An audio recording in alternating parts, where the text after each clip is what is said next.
everybody! Welcome back to my hair transformation. Today, andito si Stell. So right now, is may regrowth na yung buhok niya. At as you can see, yung mga lengths and ends is medyo nagdadry lalo na sa top kasi palaging nasa style, ginagamitan ng heat and mga products na matitindi, spray and wax. Ito yun kasi nakakadry ng hair sa mga natural damages din also. So kailangan natin i-retouch, i-lighten lang yung roots para ma-achieve natin yung gusto nating color. So ang color namin ngayon is nasa into red. Before nasa rose gold copper, ngayon nasa red naman kami para lang maiba.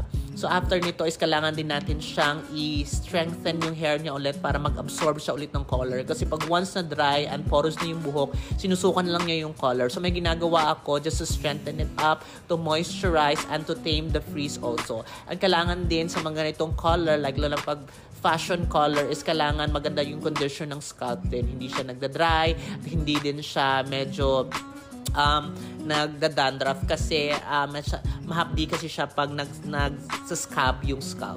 So okay naman yung hair niya, ay yung scalp niya, yung hair lang kailangan ng konting taming. So this is the final result. As you can see, bagay na bagay sa kanya. Maybe this is the best color para sa kanya than the rose copper. But lahat naman maganda yung hair niya. I hope you like it. Bye!